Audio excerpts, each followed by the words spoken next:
20 কোটি 23 লক্ষ টাকা দিয়া অপারেশন জ্যাকপট করবে, ওনার তো এটা যোগ্যতা নাই। আমার থেকে বেশি বাজেটের ছবি কেউ করতো না। গুরুদের কাছ থেকে শিক্ষা নিয়ে এখানে আসতো। আর হিস্টোরিটা বড় চমৎকার হয়েছে ভাই। আর হিরো যা দেখাইছে না, একটা ভালো ছবি নির্মাণ করে আমি প্রশংসা নেই খুব কম। আমার টাকা যাইব না, আমি প্রশংসা দিয়ে তো ভাত খেতে পারব না। অনেকের কথা, আমার কথা না। ইসলাম ধর্মের প্রচারের উপর একটা গল্প, আল হেলাল। আল হেলাল অর্থ প্রথম দিনের চাঁদ। ওইটাকে সাক্ষী রেখে 3 বন্ধু একটা কসম খায় যে আমরা এই করব। 3 বন্ধু 3 দিকে চলে যায়। একজন থেকে শিক্ষা নেয়, নর্মাল যে বেসিক শিক্ষাটা নেয় পরেশগার মানুষের কাছ থেকে, ধর্মপ্রচারে চলে যায়। তো আর একজন অবস্থার পরিপ্রেক্ষিতে ডাকাত হয়ে যায়। যাই হোক, এরকম 3 বন্ধু 3টা পথে চলে যায়। ওদের সাথে আবার জায়গা মতো দেখা হয়, সেই আবার সেই কসম। যমুনা ইস্তি, the goodness of purified air. আমার বাসায় এনেছি যমুনা ইস্তি, আপনি কিনছেন তো? কেন তুই ডাকাতি করছিস, কেন আমি এটা করছি? চল আমরা আবার ধর্মের পথে এগিয়ে যাই। ওই আল হেলালের কসম খেয়েছিলাম, চলো এটাকে পূর্ণ করি। এইসব ধরনের একটা সুন্দর গল্প। অনেক টাকা, অনেক অনেক ওই আমলে কোটি টাকার 1 কোটি টাকার উপরে খরচ হয়েছে। এখন এটা 50 কোটি টাকা হবে।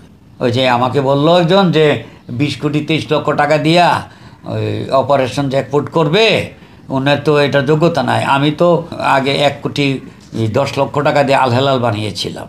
এখন ওইটার অনুপাতে 1 কোটি টাকা এখন 50 কোটি টাকার সমান। তো আমি পারবো না, তো পারবে কি?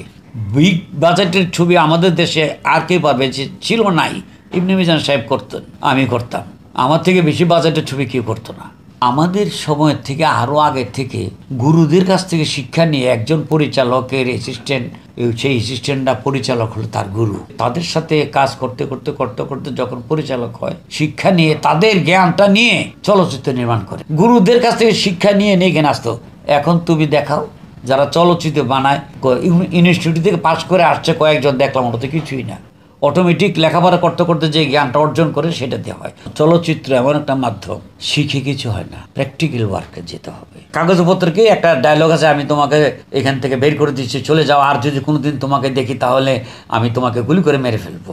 এখান থেকে চলে যাও।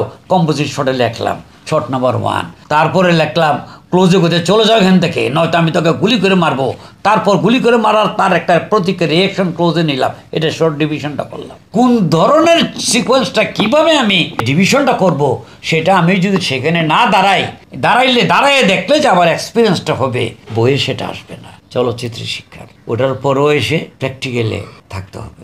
গুরুর শিক্ষা দিলে প্র্যাকটিক্যালে না আসলে চলচ্চিত্র নির্মাণে শর্ট ডিভিশন, শর্ট টেকিং এগুলি ভালো হবে না। একটি প্রতিক্রিয়া কিন্তু 10 রকম হয়। এই জায়গাতে কোনটা, এই দৃশ্যের মধ্যে কোন প্রতিক্রিয়াটা দরকার, সেটা ডাইরেক্টর যখন বলবে, পিছনে আমরা দাঁড়িয়ে দেখলাম। ছবি ভালো যায় গল্পের উপর ডাইরেকশনের আগে। তুমি যত বড় ডাইরেক্টরই হও না কেন, কোনো লাভ হবে না। গল্পটা সুন্দর না হলে মানুষ দেখে গেলে ছবি ভালো লাগে না, কালকে থেকে লোক যাবে না। ওই কেউ ভালো করে না, যাবো না। ডাইরেকশনটা ভালো হয়েছে এটা কইতে পারে না। আর হিস্টোরিটা বড় চমৎকার হয়েছে ভাই। আর হিরো যা দেখাইছে না, ফাড়াইছে। ডাইরেক্টরের কথা কিন্তু কেন, সবই কিন্তু ডাইরেক্টর। যারা চলচ্চিত্র নির্মাণ করে তাদের কাছে আমার একটাই কথা, তোমরা গল্প তৈরি করো, সুন্দর করে পছন্দ করো, এবং এই গল্পটা 10 জনকে শোনাও। চলচ্চিত্রের মেধা সম্পন্ন যারা, তাদেরকে শোনাও, যারা আমাদের সমাজে এটা শোনাতো। আমরা গল্প লিখলে আরো 10 জনকে নিয়ে বসতো, মানে 1 মাস শুধু ওটার পিছনে ব্যয় হতো শোনাবার। তোমার গল্প শুনলে তোমার কাছে ভালো লেগে গেল, সেটা করো না। গল্পটা এরকম যে শুনেছে তার কাছে পছন্দ হলে হবে না, আরো 10 জন বলবে যে এটা ওকে আছে, তাহলে তুমি ফেল করবে না কোনোদিন।